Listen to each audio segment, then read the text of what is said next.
엘리야가 또 엘리사에게 이르되 청하건대 너는 여기 머물라 여호와께서 나를 요단으로 보내시느니라 하니 그가 이르되 여호와께서 살아계심과 당신의 영혼이 살아있음을 두고 맹세하니 내가 당신을 떠나지 아니하겠나이다 하는지라.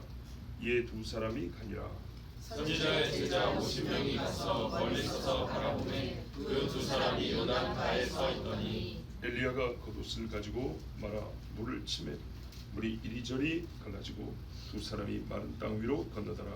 건너매 엘리야가 엘리사에게 이르되 나를 내게서 데려감을 당하기 전에 내가 내게 어떻게 할지를 구하라. 엘리사가 이르되 당신의 성령이 하시는 역사가 갑절이나 내게 있게 하소서 하는지라. 이르되 내가 어려운 일을 구하는도다. 그러나 나를 내게서 데려가시는 것을 내가 보면 그 일이 내게 이루어지려니와 그렇지 아니하면 이루어지지 아니하리라 하고 두 사람이 길을 가며 말하더니 불수레와 불말들이 두 사람을 갈라놓고 엘리야가 회오리 바람으로 하늘로 올라가더라. 엘리사가 보고 소리 지르되 내 아버지여 내 아버지여 이스라엘의 병거와 그 마병이여 하더니 다시 보이지 아니하는지라. 이에 엘리사가 자기의 옷을 잡아 돌로 찢고 엘리야의 몸에서 떨어진 겉옷을 주워 가지고 돌아와 요단 언덕에 서서 엘리야의 몸에서 떨어진 그의 겉옷을 가지고 물을 치며 이르되 이르되 엘리야의 하나님 여호와는 어디 계십니까 하고 그도 물을 치매 물이 이리저리 갈라지고 엘리사가 건너니라. 아멘. 여호와 하나님이 엘리야를 들어 올리시려고 하는 것을 엘리사뿐만 아니라 다른 제자들도 다 알고 있었습니다. 3절에서 5절에 보면 그 이야기가 잘 나와 있죠. 베델에 있는 선지자의 생도들이 엘리사한테 조용히 와가지고 당신의 선생님을 하나님이 들어 올리려고 하는데 알고 있습니까? 그랬더니 안다고 그랬어요. 또 5절에 보면 여리고에 오니까 다른 제자들이 하는 말이 여호와께서 당신의 선생, 자기들의 선생도 되지만 엘리사와의 특별한 관계를 알기 때문에 당신의 선생을 들어 올리려고 하는데 알고 있습니까? 했더니 안다고 그랬어요. 자, 그러니까 생도들이라고 하는 많은 사람들이 다 알고 있는 사실이었어요. 이거 어떻게 하는지 모르겠지만 하나님의 감동이라고 봐야겠죠. 왜냐하면 엘리야가 그 전에 말을 했다는 소리가 없거든요. 하여튼 이 많은 사람이 다 알고 있으니 엘리사가 모를 리가 없죠. 맨날 같이 다니고 또 엘리야가 직접 기름 부어가지고 선지자로 삼은 자가 엘리사 아닙니까? 엘리사가 모른다는 건 말이 안 되죠. 그래서 꼭 붙어 다닌 겁니다. 꼭 붙어 다니는 이유가 있어요. 제자들을 보면서 엘리야는 처음에 길갈에서 그 다음에 베델에서 여리고로 이렇게 지나갔어요. 자, 이 지역들 보면 가나안을 들어갈 때 초기에 주둔,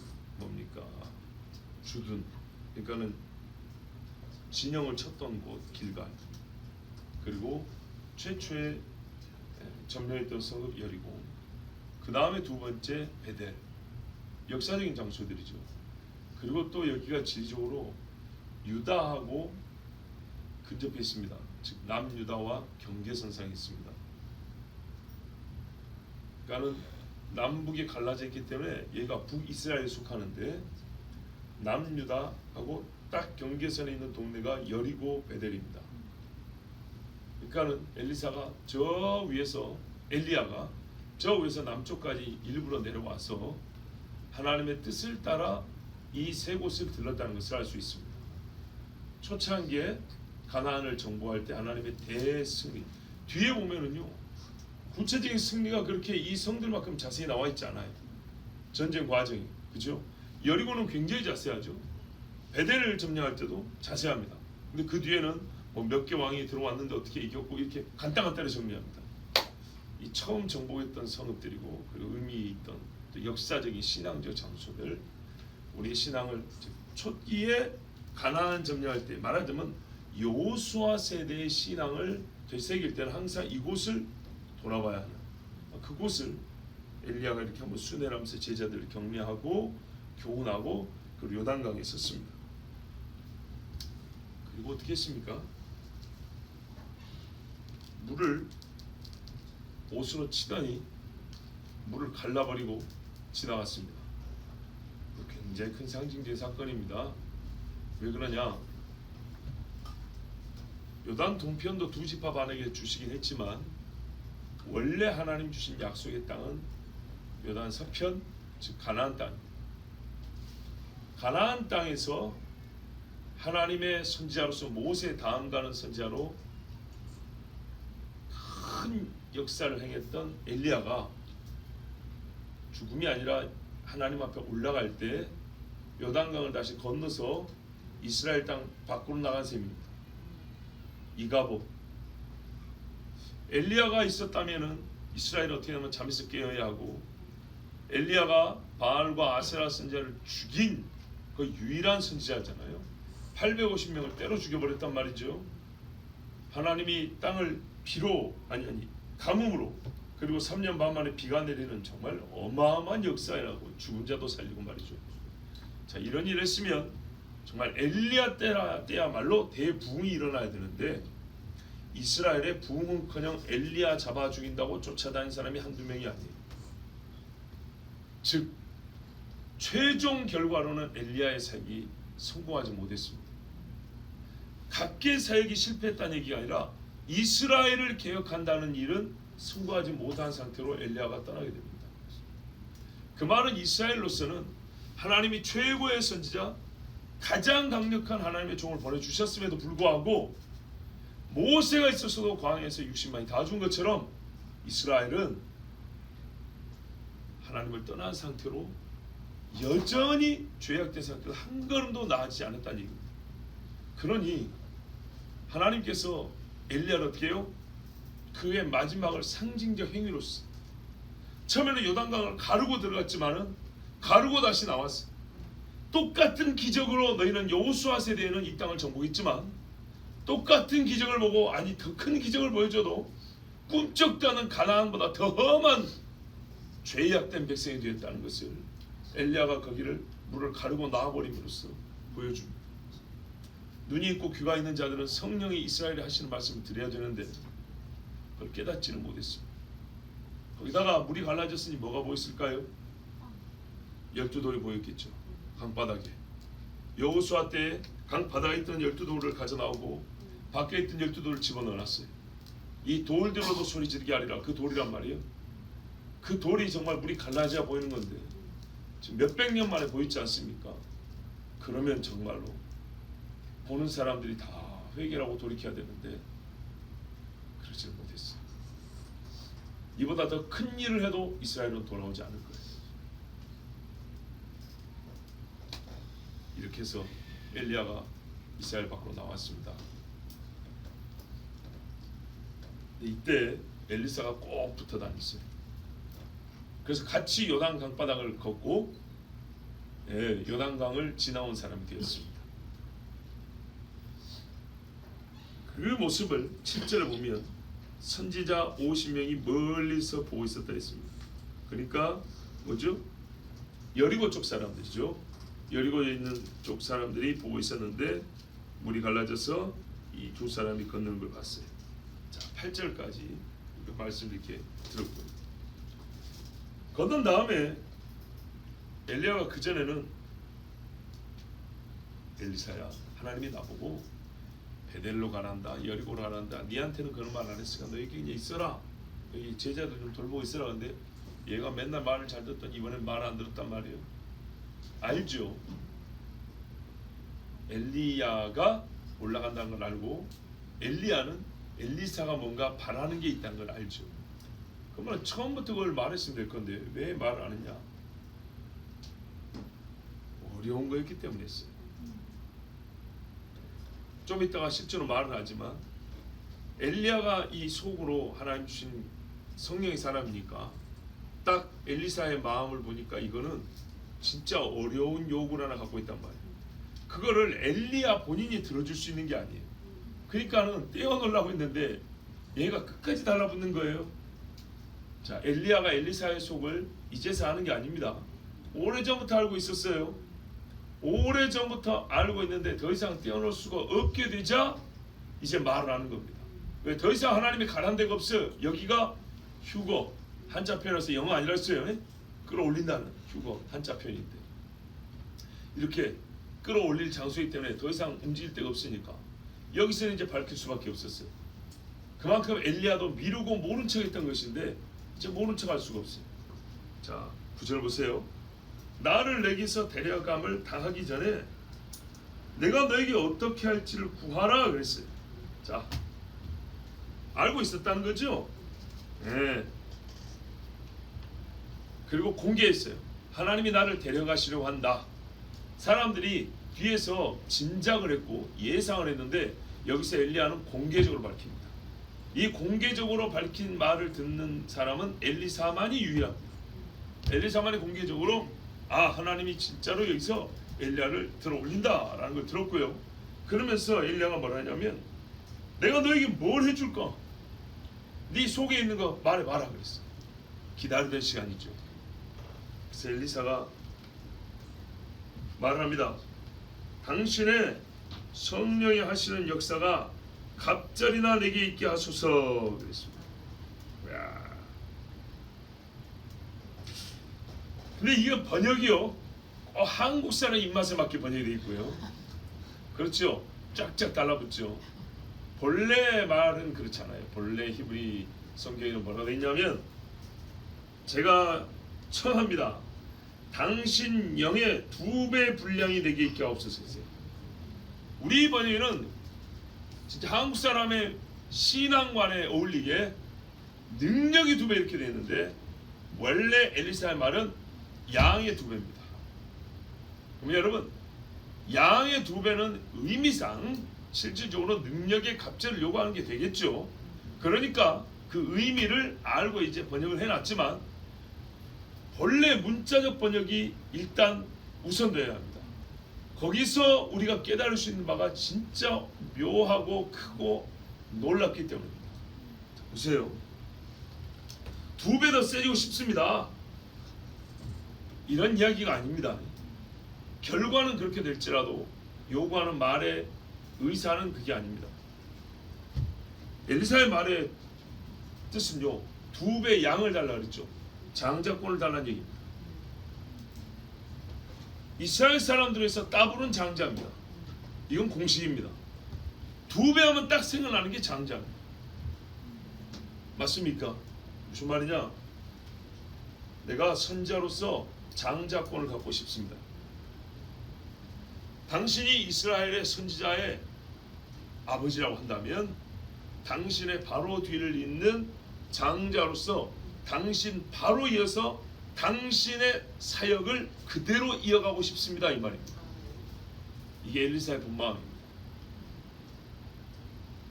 이게요 엘리사의 신앙과 사람됨을 볼 수 있는 부분이에요. 그냥 우리 식으로 말하면 2배를 줬었어요. 여러분 능력을 구하려면 이렇게 달라붙어야 돼. 이거는 진짜 사람식의 설교예요. 그게 아니에요. 여러분 장자는요 온 집을 책임져요. 엘리사가 무슨 말이에요? 사명을 지겠다고 그래요. 사명. 이 엘리야와 엘리사는요 거의 같은 이 구조를 보이는 모델들이 있어요. 모세와 여호수아.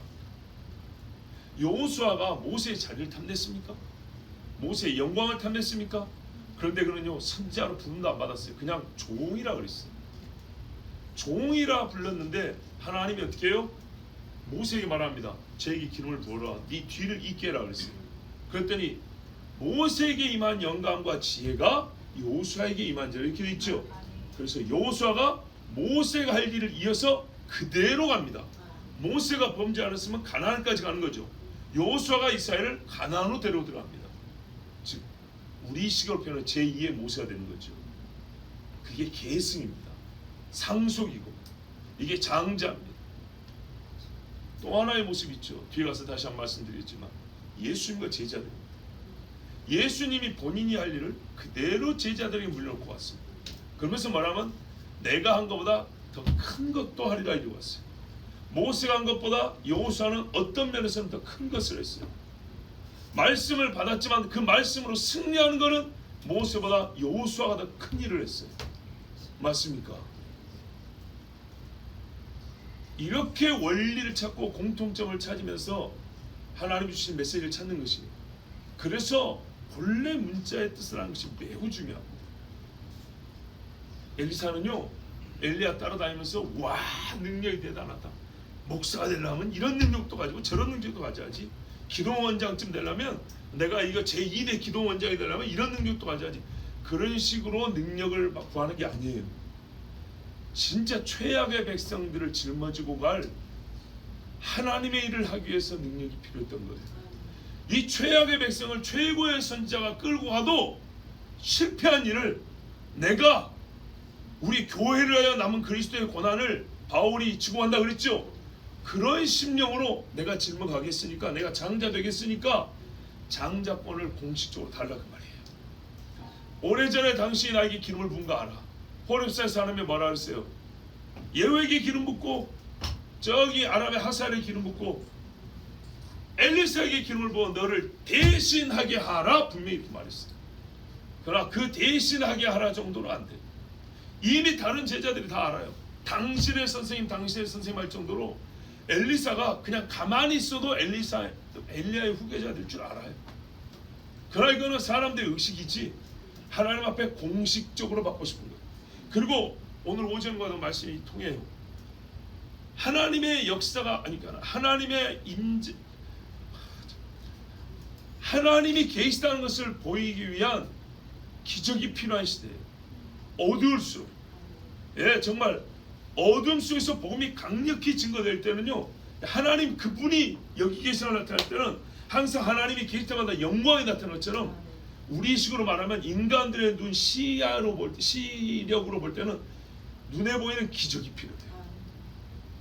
그래서 엘리야와 엘리사 시대에 거의 동일한 기적이 행해지지 않습니까? 또 훗날 예수님 행할 기적까지 보이지 않습니까? 그래서 내가 장자로서 여호수아가 한 것처럼 모세의 뒤를 이어 이 꼴통 같은 백성들을, 정말로 완악하고 패역한 백성들을 되든지 안 되든지 당신이 하는 일을 당신이 못한다고 포기해버려. 엘리야도 안 됐는데 하고 손 놓을 수 있습니까? 내가 손 떼지 않고 당신을 따라온 것으로 만족하지 않고 내가 끝까지 가볼래니까 나에게, 그러나 뭐가 필요해? 능력이 필요하잖아요. 정말 그래서 능력이 필요하니까 장자에게 2배 준 것처럼 나를 선지자의 장자로 생각하시고 2배를 주세요.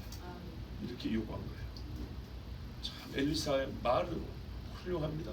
정말로 훌륭한 사람이에요. 명예가 아니라 사명으로서 영감을 요구했던 겁니다.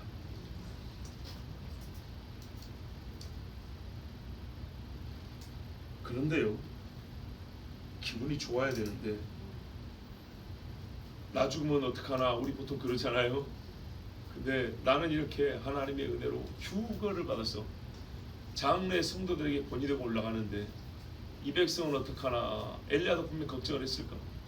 그러면 엘리사가 나서서 장자의 짐을 짊어지겠다며, 또 이 선지자의 성도들의 이 집의 수장으로서 책임을 지겠다며 엘리야가 기뻐야 되지 않겠습니까? 네가 기특하다 그래야 되잖아요. 근데 엘리야가 뭐라 그럽니까? 10절 보세요. 네가 어려운 일을 구하는 거다. 야, 그래서 너를 떼어놓으려고 했는데, 아니 이거 좋아할 일 아니냐고요. 하나님 앞에 기도해 주고 싶은 일 아닙니까? 하나님, 제가 장자로서 선지자의 직무를 감당하겠답니다. 야, 제자 하나 잘 키워놨습니다. 하나님, 역시 하나님이 정하신 이 선택에는 후회하실 일이 없고 정확합니다. 일이 찬송해야 될 거 아니에요? 근데 의외로 우리 같으면 그러겠는데 엘리야는 네가 어려운 일을 구한다. 얘가 아니에요, 얘가. 그렇죠? 할 수 없이 조건부로 승낙 내지는 약속을 해줍니다. 이 조건을 이루면 그렇게 될 것이다, 이렇게 말합니다. 근데 왜 어렵다 그러냐면 이게 2가지 의미인데, 하나는 뭐냐면 엘리야에게 가서 엘리사를 기름을 부어서 네 일을 이어가라, 이건 하나님의 분부였는데요, 2배의 영감을 주어서 선지자 중에 장자로서 이 백성을 완전히 책임진다. 이거는 자기들끼리 세습하고 자기들끼리 상속받는 식으로 이렇게 되는 게 아니에요. 봐보세요. 선지자의 상속, 선지자직의 세습이라는 거 본 적 있습니까? 한 번도 없죠. 한 번도 없어요. 그런 역사가 없어요.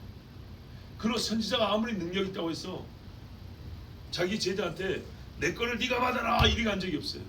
아까 말했던 가장 근사한 사건이 모세와 여호수아도 하나님이 구체적으로 모세에게 여호수아를 데려다가 안수하여 이렇게 말씀을 해서 그렇게 한 것이지, 여기는요 사람이 요구를 한 거예요.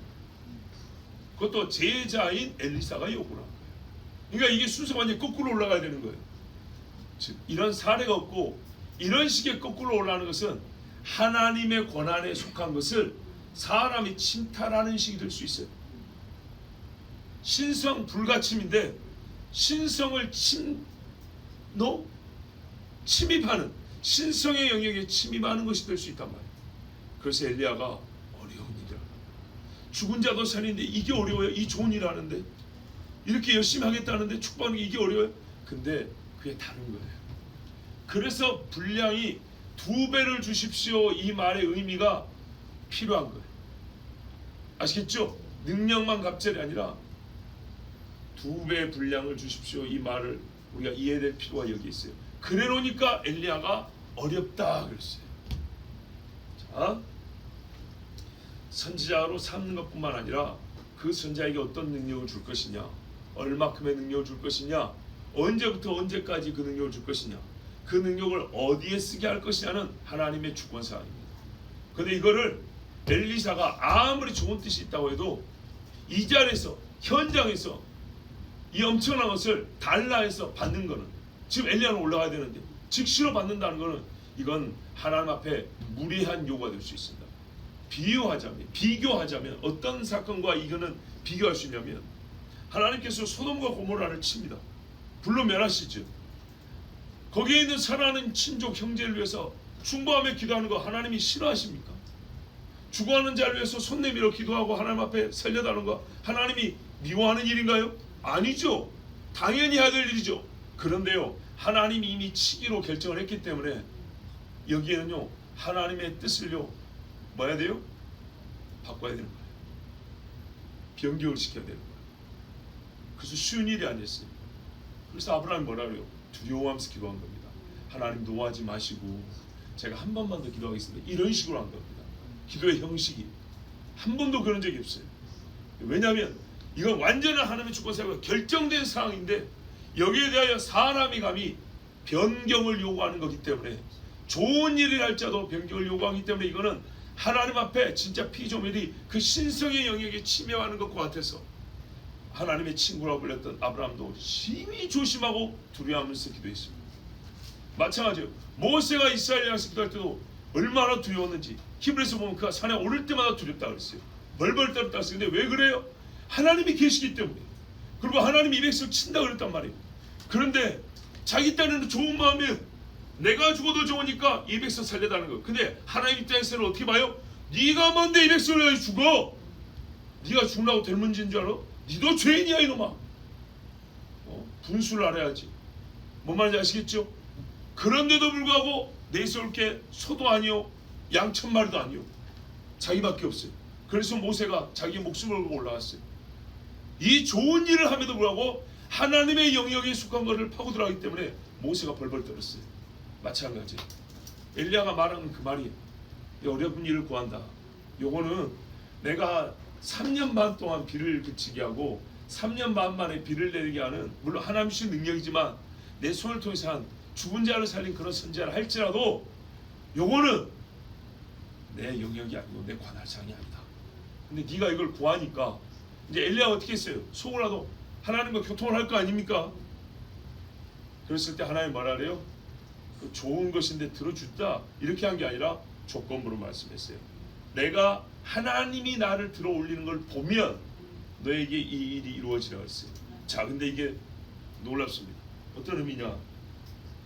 하나님이 엘리야를 들어 올리는 것이 바로 엘리사가 지금까지 살면서 본 가장 특별하고 확실한, 그리고 가장 깊은 영역에 속하는 신성의 나타남입니다. 맞죠? 엘리사가 엘리야와 함께하면서 본 최고의 사건이 엘리야의 휴거예요. 이걸 보라는 얘기예요. 자, 보세요.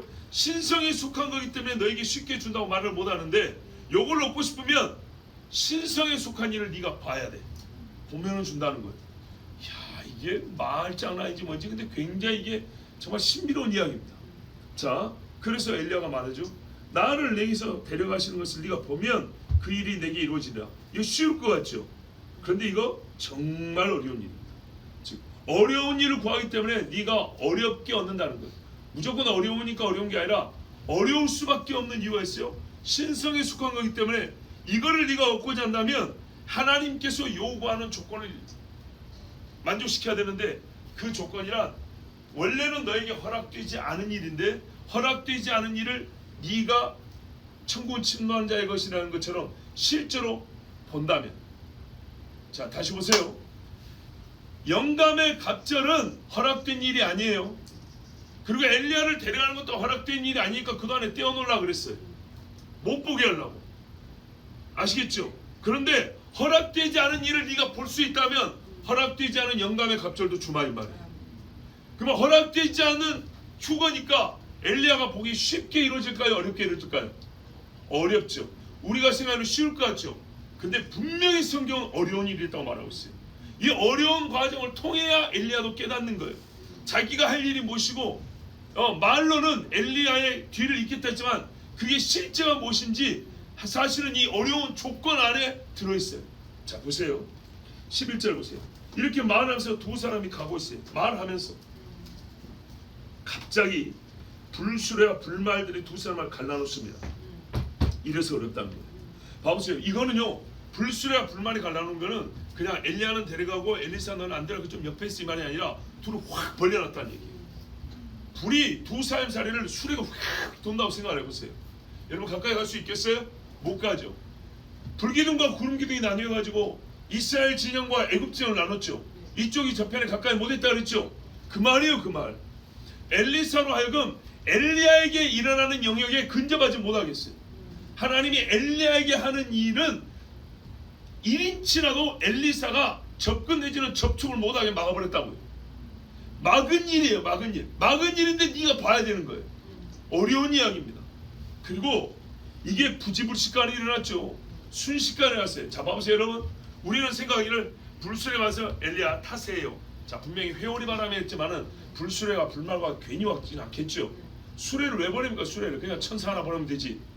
바람 타고 둘이 올라가려면, 그죠? 수레를 보낸 거는 태우려고 한 거 아니겠습니까? 그래서 엘리야를 태워가지고 올라가는데 이게 느린들이 문 열고 타세요. 타자 가자. 휘 하늘 한 바퀴 돌면서 나는 간다. 이러면 다 보지요. 속도가 그렇게 느리면 비행기 속도만 되면 다 보죠. 여러분 불말과 불병거 달리는 속도가 얼마라고 생각하십니까? 깜짝할 사이에 올라가 버려요. 깜짝할 사이. 엘리사가 보고 12절을 외치는 소리도 아주 짧은 순간에 일어났다는 것을 말해줍니다. 자, 두 사람을 갈라놓는과 동시에 엘리야가 어느새 수레에 타 있고 순식간에 올라가 버립니다. 그리고 바람이 불었죠. 바람이 세차게 불었습니다. 토네이도 같은 육지에 보는 엄청 회오리 바람 있죠. 어마어마한 회오리 바람인데 엘리야와 엘리사의 거리가 얼마나 됐을까요? 쫙 떨어뜨려놨어요. 가까이 갈 수가 없게 해놨어요. 보려도 제대로 볼 수가 없게 만들어놨어요. 불이 붙었으니까 빨간 것만 봐도 불말이지 뭐. 이런 식으로 생각하면 안 된다고요. 명확하게 봐야 됩니다. 눈을 이렇게 향할 수도 없고 제대로 쳐다볼 수도 없고 그 바람에 눈을 뜰 수도 없고, 그리고 시간은 순식간에, 바람은 한 10분 불었다 예를 들어서 한다면 엘리야가 올라간 시간은 1초밖에 안 되는 순식간에 올라가 버리는데 이거를 바람이 논다는 없어졌네. 이렇게 빠른데 이걸 언제 보겠어요? 굉장히 어려운 사건입니다. 무슨 말이냐? 하나님의 거룩한 종으로 데리고 올라가는 것을 다른 사람이 못 보겠다는 거예요. 못 보게. 이 거룩한 일을 못 보게. 모세의 시신을 어디다든지 사람들이 모르게 하고 에녹이 데려갈 짐을 다 할 때 주변 사람들이 에녹이 올라간 걸 봤을까요? 얼마나 봤을까요? 모르게. 은밀하게.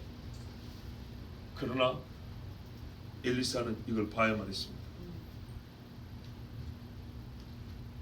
이 초자연적 현상 앞에서 인간의 연약한 눈으로서 감히 보지 못할 일을 처음부터 끝까지 자세히 볼 수 있었어야 했습니다. 그러면 엘리야와 같은 영감을 2배를 받는다고 했습니다. 자, 결국 엘리사는 봤습니다. 12절 보세요. 엘리사가 보고 소리 지르되, 아주 급한 소리로, 내 아버지야, 내 아버지여, 이스라엘의 병과 그 마병이야 하더니 다시 뭐냐, 순식간에 올라가 버린 거예요. 이 한마디 할 동안에 올라가 없어요. 안 보인 거예요. 뭐 로켓이 올라가는 것도 한동안 한참 보이대요. 몇 분? 아니요, 이 한마디 할 동안에 올라가 버렸어요. 엄청나게 빠른 속도입니다. 자, 이에 엘리사가 자기 옷을 잡아 둘러 찢었다 이렇게 돼 있죠. 일단 아버지라는 것은 언제 부르는 말인가요? 존경하는 자를 부를 때 우리가 보통 아버지라고 합니다. 그죠? 아버지. 나이로도 사역으로도 선지자로도 생활의 모범으로도 신앙으로도 아버지였습니다.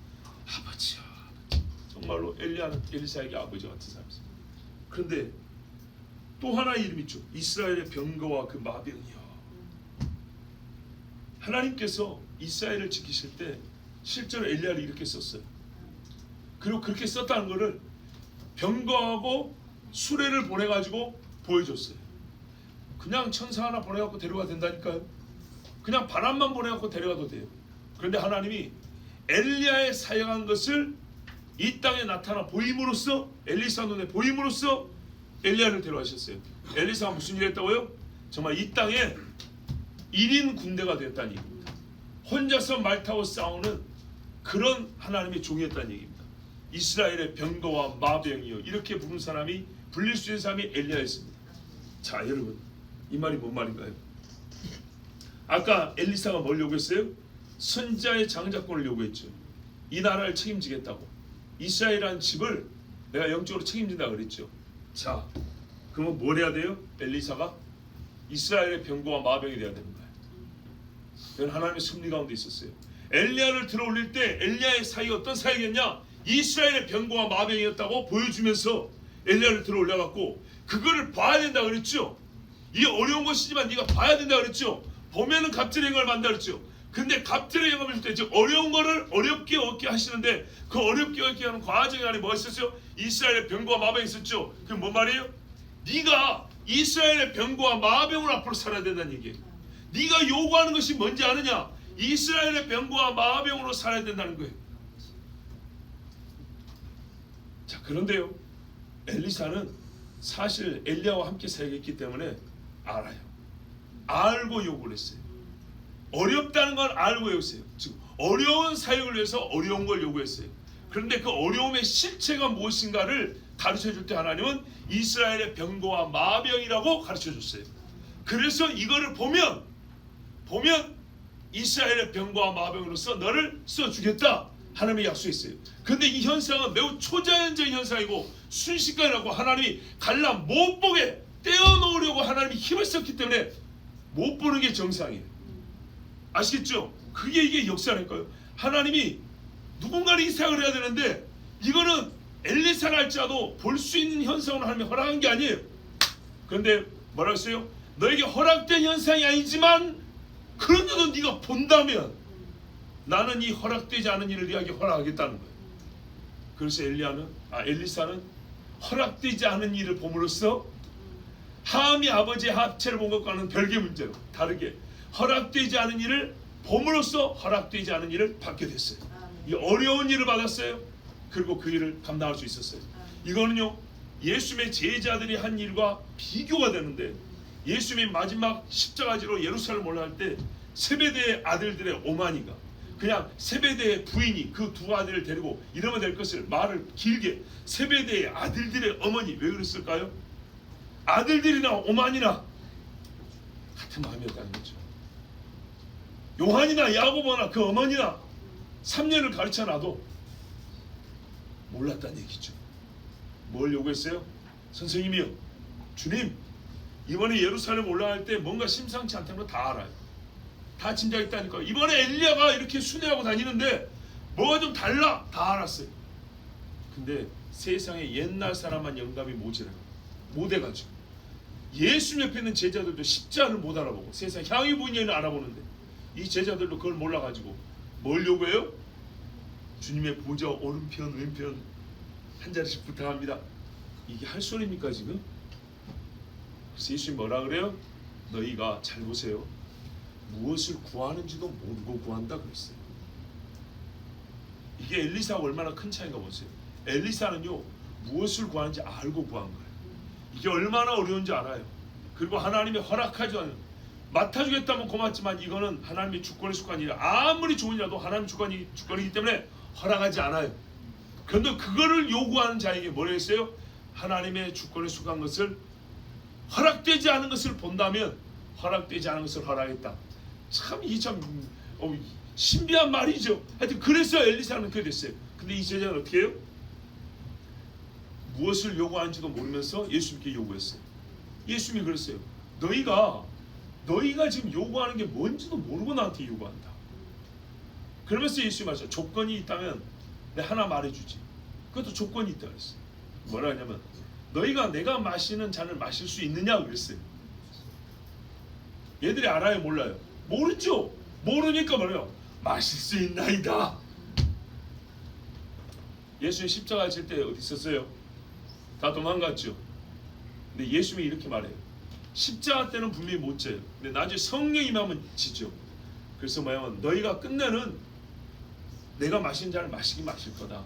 그러나 그렇다 할지라도 내 우편과 좌편하는 것은 아버지의 정하실 일이니 내가 너희에게 해준다고 약속할 수가 없다 그랬어요. 비교 한번 해보세요. 이게 어떤 일인가. 엘리사가 엘리야에게 요구한 일은 바로 이와 같이 사람이 사람에게 요구를 해서 얻을 수 있는 일이 아니라 그 말이에요. 아시겠죠? 그런데 예수님의 제자들과 차이는 뭐냐? 제자들은 무엇을 요구하는지도 모르고 예수님이 말하는 조건이 뭔지도 모르고 무조건 할 수 있다고 그랬어요. 근데 엘리사는 처음부터 자기가 요구하는 게 뭔지 알았고 이게 얼마나 무서운 일인지도 알았고 그리고 엘리야가 말하는 그 조건이 힘든 것도 알았지만 그 조건을 지금 여기서 충족시키는 사례였단 말이에요. 그러니까 십자가 이전의 제자들과 비교해보면 엘리사가 엘리야를 따라다니면서 배운 거는 예수님의 제자들이 배운 것보다 훨씬 잘 배운 거라고 볼 수 있죠. 선생을 따라하는 게 제자 아닙니까? 진짜 엘리사는 선생을 따라가겠다고 배운 거고 이 제자들은 하나님 나라 이야기를 그렇게 많이 듣고 지옥에 대한 설교를 그렇게 많이 들어놓고도 예수님이 지금 어디를 왜 가는지도 모르면서 자리만 요청했어요. 자, 후에 어떻게 됐는가? 엘리사가 어떻게 살았습니까 여러분? 엘리사의 마지막을 아십니까? 엘리사가 죽을 날이 됐습니다. 열왕기하 13장 14절에 엘리사가 죽을 병이 들매 이스라엘 왕 요아스가 저에게로 내려가서 그 얼굴에 눈물을 흘리며 살았을 때는 말도 지지리도 안 듣던 왕인데 그 얼굴에 눈물을 흘리며 가로되 내 아버지여 내 아버지여 이스라엘의 병거와 마병이여 하네. 아멘. 그대로 살았어. 말 안 듣던 왕도 엘리사가 죽고 나니까 눈물을 흘릴 정도로 진짜 이스라엘의 병거와 마병으로 살았어요. 여러분 엘리사가요 행한 이 일의 기록 보면 엘리야보다 많아요. 정말로. 바알과 싸웠어요. 죽을 때까지. 북쪽의 아람 군대와 싸웠어요. 영으로 싸우고 혈과 육으로 싸웠어요. 그러지 않습니까? 왜 아람이 못 쳐들어왔습니까? 오히려 엘리야 때는 잘 쳐들어와요. 엘리야 때는 이방 민족이 잘 들어온다고 못 막아요. 근데 엘리사 때는 못 들어옵니다. 왜요? 엘리사가 어디에 들어온지 미리 다 말해준다고 그랬어요. 그래서 엘리사 잡는다고 군대 보냈죠. 그때 뭐예요? 불말과 불병거가 살을 들고 있더라.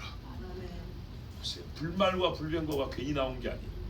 엘리야를 들어올 때 그것이 바로 이게 엘리야의 사역이었고 네가 이 사역을 예스로 아멘으로 받아들인다.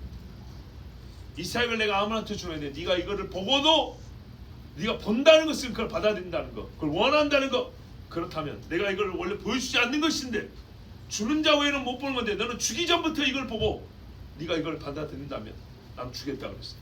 실제로 엘리야의 사역에서는요 불말과 불병거가 등장하고 그의 죽을 때는 엘리야에게 돌렸던 명예와 똑같이 이스라엘의 병거와 마병이여 아버지여 아버지 이러면서 엘리야가 최후 죽음을 맞이합니다.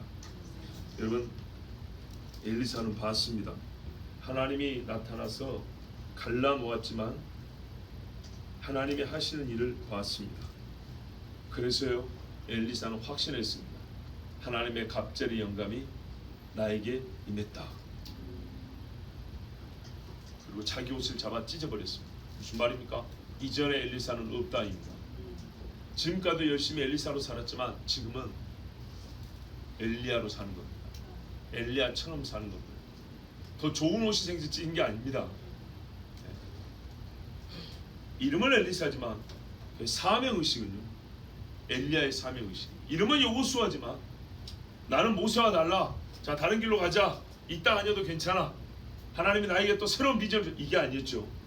모세가 받은 그 약속 그대로 하는 것처럼. 이름은 엘리사지만 엘리야의 길을 그대로 합니다. 그래서 하나님이 참 이 옷을 떨어뜨려 줍니다. 이걸 떨어뜨리는 옷을 주워 입습니다. 그리고 일단은 들고 가죠. 요단 강이니까 강가로 가서 어떻게 해요? 이거를 하나님의 주신 이제 약속의 증표라 확신을 하고 그 옷으로 강물을 빡 칩니다. 엘리야의 하나님 여호와는 어디 계십니까? 당신의 영감이라고 했으니까 내게 있는 것의 영감의 분량은 기준이 엘리야 거죠. 엘리야 거에 따라 내가 2배인지 아닌지 알 수 있죠. 저 세상에 있는 사람의 일반 사람의 영감은 1000배, 10,000배도 되겠죠. 근데 엘리야가 기준이에요. 그래서 엘리야의 것을 2배 주셨다면 엘리야의 하나님 어디 계십니까 하면 그 하나님이 엘리야에게 하신 역사를 해주겠죠. 평범한 사람의 건 2배, 3배 가져와야 아무것도 아닌 것이고, 자, 성령이 충만함을 받아가지고 이렇게 하나님을 찾았더니 하나님이 옷을 주셨음으로 말미암아 물이 갈렸어요. 그리고 엘리사가 물을 건너서 다시 어디로 갑니까? 어디로 가요? 그래요. 행선지는 일단 여리고인데요, 이스라엘로 들어가요. 이 발걸음의 의미를 보셔야 돼요. 엘리야가 요단강을 건너서 나와버렸다. 엘리야가 없는 이스라엘이에요. 이제부터 엘리야가 부존재하는 이스라엘이라고. 근데 어떻게 해요? 이제부터 다시 엘리사가 있는 이스라엘이에요. 하나님이 엘리야의 영감을 주어서 엘리야의 하신 일을 중단하지 않냐고 끝내려고 했는데, 끝낼 수 있었는데 소돔을 싹 태워버리고 고모라의 사람을 다 죽여버렸는데, 아브라함 때문에 롯을 살린 것처럼 엘리사로 말미암아, 물론 하나님의 큰 섭리 속에 있는 것이지만 사람의 헌신이 있어야 되잖아요. 엘리사가 있음으로 말미암아 다시 요단강이 열리고 약속의 땅으로 들어갑니다. 하나님의 법궤가 다시 들어간 것처럼 하나님의 영을 가진 하나님의 사람이 다시 이스라엘로 들어가서 사역을 시작합니다. 즉 하나님의 일을 시작을 합니다. 그러니까 뭐라 그래요? 이스라엘의 아버지요 이스라엘의 병거와 마병이요, 이렇게 노래를 부르고. 그런데 그 사람이 왔는데도 불구하고 젊은 놈들이 어떻게 해요? 대머리여 대머리여, 사람은 외모를 보거니와. 이 정신없는 놈들이 세상에 무슨 일이 자기들에게 있는지도 모르고 대머리여 저리 꺼져버려라 하고 웃으며 욕하고, 그 수십 명의 젊은 애들이 그랬으니 어찌 되겠습니까? 이 사람은 이들의 죄짐을 지겠다고 왔는데 이 영으로 무지한 이 바보 같은 놈들이 선지자를 비웃고 조롱을 했으니, 여러분 암코맥이 찢김을 받아 죽은 사람이 몇 명이에요? 42명이에요. 42명. 도망가고 별짓을 다 하는데도 잡힌 놈이 42명이에요. 그랬으면요 안 죽고 도망가는 애들은 더 많았겠죠. 얼마나 많은 사람이 에워싸면서 엘리사를 정말로 죽음의 공포에 몰아넣은 거 아닙니까? 우리 동네 옛날에 좀 이게 정신적으로 좀 모자란 분들 있잖아요. 그러면 어린애들이 하도 쭉쭉 빨면서 애 누구 간다 이렇게 웃고 간다고요. 그 정도가 아니었어요. 그거는 그냥 지나가면서 웃고 가는 거예요. 그게 아니고요, 얘네들은 이게 영적인 문제죠. 우리는 보자면 영의 문제죠. 엘리야가 다시, 엘리야나 엘리사나 다시 약속의 땅으로 들어오자마자 이의 사역을 방해하는 더러운 무리들이 에워싸서 꼼짝 못하게 만들어버렸어요. 꼼짝 못하게. 죽은 애들만 곰이 오니까 산다고 달리고 도망갔는데도 곰이 하나 죽이고 하나 죽이고 한 입에 2명 3명씩 물을 수는 없잖아요. 곰 이빨이. 그죠? 한 명씩 한 명씩 물어 죽여도 42명을 죽였으면 모여있는 애들은 원래 엄청나게 많았다는 거예요. 100명은 좋게 됐을 거라고요. 그런 애들이 대머리인 선지자 한 사람을 둘러싸고 희롱하고 놀리고 있으면은 엘리사가 사람 입장에서 얼마나 겁이 나고 무슨 일을 할 수 있었겠습니까? 오자마자 이 백성이 거부가 이렇게 심했어요. 예수님이 고향에 가서 첫 설교를 하자마자 낭떠러지에 밀어 죽여버려 한 것처럼 더러운 년이 예수님이 잠깐 배서 잠을 주무시자 이때다 하고 풍랑을 일으켜서 물에 빠뜨려 죽여버려 한 것처럼 엘리야가 들어오자마자 이때다 초장의 박수 안에다 더러운 영들이 불량한 놈들 마음에 들어서 즉 뭐라 그래 이거를 바알의 자식들이라고 그러죠. 벨리알의 자식들이라고 그러죠. 이런 놈들이 와가지고 선지자를 정말 죽이고자 한 거예요. 그래서 하나님이 그를 보호하사 왕콤을 와서 죽인 겁니다. 아시겠습니까? 옛적에 아합이 어떻게 해요? 엘리야 찾을 때 뭐라 그랬어요? 엘리야가 숨어 있었잖아요, 산 위에서. 그러니까 군 50부장이 50명씩 데리고 들어오죠. 엘리야가 그러니까 어땠어요? 하나님이 살아계시고 내가 하나님의 종이면 하늘에서 불이 떨어져 너희를 죽일 거라고 100명이 불살로 죽어버렸죠. 그런 그 사건하고 비교보면 이해가 되는 거예요. 그냥 애들은 놀랬다가 아 하나님 종이니까 그냥 놀리면 안 되는구나 이렇게 가볍게 생각할 문제가 아니에요. 엘리야가 떠난 이스라엘에 다시 엘리야가 들어왔는데 그거를 거부한 이스라엘, 그거를 막아서겠다고 한 악한 영의 작전이었던 거예요. 그래서 하나님이 이스라엘의 병거와 마병답게 첫 싸움에서부터 강력하게 치고 돌파하고 나가게 하신 거예요. 자, 다시 약속의 땅으로 하나님이 들어오셨습니다. 그래서 이 백성을 구하시려고 사역을 시작하셨습니다. 여러분 아시죠? 예수님이 이스라엘 사람들이 죽임을 당했습니다. 그들은 예수님을 죽였고요, 나무에 달았고 이방 사람의 손에 넘겼습니다. 넘겨진 겁니다. 예수님이 없는 이스라엘이 된 겁니다. 그러나 예수께서 부활하셨죠. 예수님이 부활하셨지만은 40일 계셨습니다. 그 다음에 제자들이 살아 있었습니다. 제자들이 예수의 영으로 함께 했습니다. 그래서 몸은 제자들이지만은 또 무슨 뭐 신비한 결합이라는 얘기 아니라 성령으로 함께 했기 때문에 다시 예수님이 있는 이스라엘, 예수의 복음이 있는 이스라엘, 하나님의 약속이 유효한 이스라엘 됐습니다. 그것과 같은 겁니다. 예수님이 말씀했잖아요. 요한복음 14장 12절에 내가 진실로 진실로 너에게 이르노니 나를 믿는 자는 내가 하는 일을 그도 할 것이요 또한 그보다 더 큰 일도 하리니 이는 내가 아버지께로 감이라. 나는 가고 내가 뭐예요? 너희에게 더 큰 능력을 받도록 함께 구하고 성령을 보내주리니 너희가 내가 하던 일을 그대로 하되 더 크게 하리라. 바로 이 말씀입니다. 어디 있어요? 나를 죽인 이놈들에게서, 나를 죽이려 했던 이 이스라엘에게서 너는 그 사역을 감당하리라. 왜? 하나님의 약속에 폐하지지 않았기 때문에. 누가복음 24장 48절에서 53절에 너희는 이 모든 일의 증인이라. 볼지어다 내가 내 아버지께서 약속하신 것을 너희에게 보내리니 너희는 위로부터 능력으로 입혀질 때까지 이 성에 머물라 하시니라.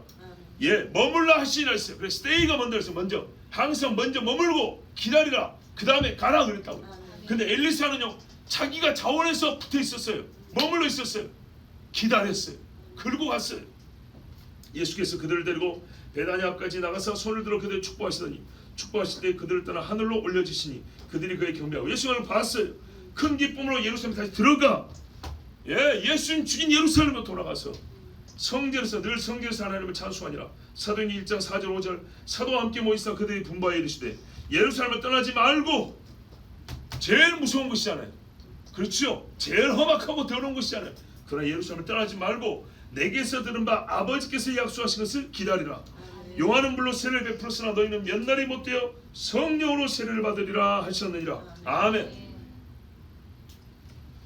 엘리야와 엘리사의 사건은 모세와 여호수아, 예수님과 제자들의 이 사도직과 사명의 승계와 함께 보아야 될 사건입니다. 그런데 물론 똑같지는 않습니다. 엄밀히 보면 이 셋 중에 가장 적극적이고 가장 허락되지 않은 것을 허락받겠다고 애를 쓴 사람은 엘리사입니다. 여러분 전쟁은 끝나지 않았습니다. 군대는 여전히 필요합니다. 전쟁이 계속되니까요. 그런데 여러분 그거 아세요? 하나님의 군대의 세대는 바뀝니다. 천년 전 사람이 지금까지 살아서 싸우지 않습니다. 그 사람은 그 시대 자기가 살 때 하나님의 군대로 쓰임받고 죽습니다. 똑같은 전쟁이 천년이 계속된다면 수십 대가 이어가면서 같은 전쟁을 하는 겁니다. 할아버지가 믿음의 전쟁을 했다면 그가 돌아가신 다음에 아버지가 믿음의 전쟁을 하고 같은 류의 전쟁입니다. 같은 성격의 전쟁이지만 이제는 손장하는 겁니다. 지금 무슨 말입니까? 같은 전쟁을 엘리야가 하고 엘리사가 합니다. 같은 전쟁을 100년 전에 우리 믿음의 선배들이 하고 우리가 합니다. 그러면 여러분, 우리가 세대는 달라졌어도 동일한 싸움이기 때문에 동일한 능력이 필요한 것을 인정해야 됩니다. 같은 사명의식이 요구된다는 것도 인정해야 됩니다. 그거를 알고 그 짐을 더 지겠다고 나선 인간도 있는데, 그것도 혼자 싸우겠다고, 온 나라와 혼자 싸우겠다고 하나님 앞에 허락되지 않은 것까지 받아서 내가 싸우겠다는 사람이 있는데, 그래도 우리는 이 나라에 예수쟁이가 또 셀 수 없이 많잖아요. 이 같은 세대를 살아가면서 같은 짐을 짊어지겠다고 외친 사람이 엄청나게 많이 있잖아요.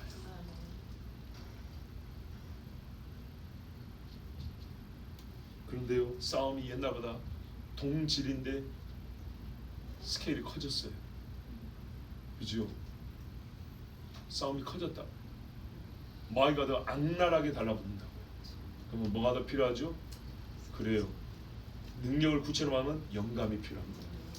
영의 부어짐이 더 필요한 거예요. 그래서 주님이 내가 말세 내 영을 부어준다잖아요. 그래서 남종과 여종에까지 부어준다는 거예요. 왜? 싸워야 되는데 더 큰 싸움이니까, 더 큰 능력이 필요하니까 더 부어주겠다는 거예요. 근데 문제는 주지 않을 것까지 받겠다는 사람이 있었는데 지금은 그 준다는 것도 부인하고 원하지 않는 세대라는 게 더 큰 문제예요.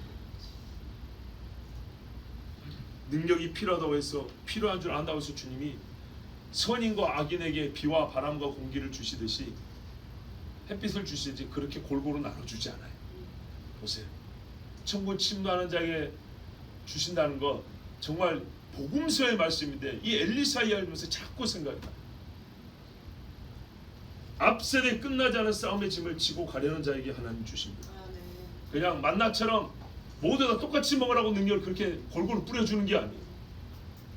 지나간 세대 이후를, 엘리야 이후에 엘리야가 없는 세대에 막막하다고 주저앉지 않고 내가 엘리야처럼 살겠습니다 하고 그 이후의 세대를 십자가 지고 걸어가기로 작정한 자에게 하나님은 시험을 통하여 장자의 권한과 책임을 지우십니다. 시험을 통하여. 이걸 꼭 기억하세요. 내가 너를 떼어놓으려고 해도 너는 떠나지 않겠느냐. 예수님도 많은 사람이 따라올 때 기분 좋잖아요. 근데요, 복음이면서 동시에 떨어뜨리는 말씀을 했어요. 뭐죠? 하늘에서 내려온 떡 이야기라니까 줄줄이 떨어져 버렸죠. 세상의 시험은요, 합격시켜 주려고 보는 시험은 없습니다. 그죠? 시험의 본질은 떨어뜨리려고 하는 시험이지. 내가 너에게서 얼굴을 가려도 너는 눈을 열어서 나를 계속 볼 수 있겠느냐. 그러나 진짜로 이 시험에 합격한 사람, 시험을 이겨낸 사람에게는요, 하나님의 신성에 속한 계시를 보게 되고 정말 허락되어 있지 않은 사명을 얻어 사역의 길을 갈 수가 있습니다. 마치 아브라함이 롯을 위하여 하나님께 아뢰었듯이 허락되지 않은 신성의 영역이 닿을 수 있게 내려올 때, 허락되지 않았으면 손을 뻗으면 닿을 수 있게 내려왔어요. 불말과 불병거가.